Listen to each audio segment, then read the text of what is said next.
If you only watch 1 hour of telly tonight, you'll be glad it's this one, because I'm going to give you a very specific warning, and you won't hear it from anyone else. I believe we are facing a sinister threat to the freedoms and everyday liberties that we and our grandparents have taken for, and our parents have taken for granted all our and their lives, but are being squeezed out of us by woke, left-wing, authoritarian governments more effectively than a python crushing the breath out of Mrs. Kafup's pet Pekingese. And if we don't wake up soon and start saying no, it will be too late. Yesterday, I read a very disturbing story that comes out of Oxfordshire in Britain, but it offers a terrifying glimpse into what the future, the net zero future, could well look like under the climate renewables tyranny of Chris Bowen and Anthony Albanese, of Dan Andrews, of Palaszczuk, of McGowan, of the loonies that seem to inhabit so many of our left-wing councils and the ACT, Labor councils and governments.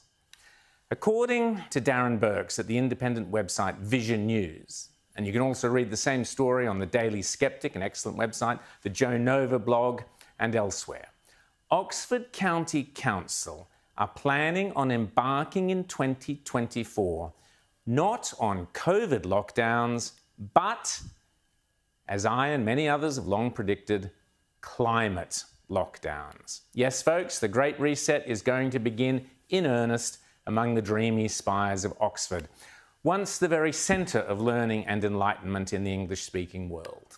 How will it work? Well, scarily, much of the infrastructure of oppression and surveillance is already in place, as it is here.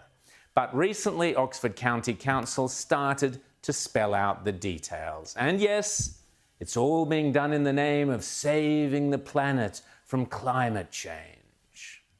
According to Vision News, last week, Oxfordshire County Council finally approved their plans to lock residents into one of 6 zones across the city of Oxford.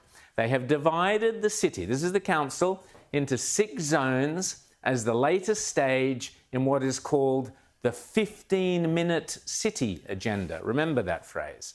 And they are actually boasting about this agenda.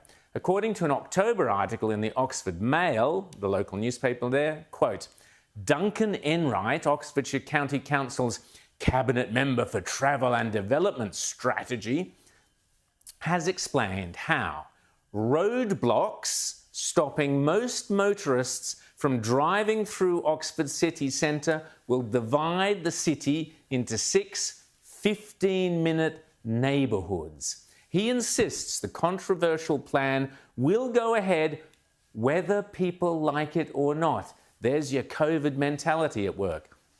The Oxfordshire Council will place electronic gates on key roads in and out of the city, confining residents to their own neighbourhoods. Even the Times newspaper has reported on this travesty without batting an eyelid, that motorists will be fined simply for leaving their neighbourhood once too often. So, how does this communist-style activity work in what is supposedly the heart of a liberal democracy? Well, here's how the boffins explain it. Every resident will be required to register their car with the county council, who will then monitor how many times they leave their district via number plate recognition cameras. People can drive freely around their own neighbourhood and must apply for a permit to drive through the filters and into other neighbourhoods, which they can apply to for up to 100 days per year. The council will then track their movements via smart cameras positioned all around the city. If any of Oxford's 150,000 residents drives outside of their designated district more than 100 days in the year, he or she can be fined $150 a pop.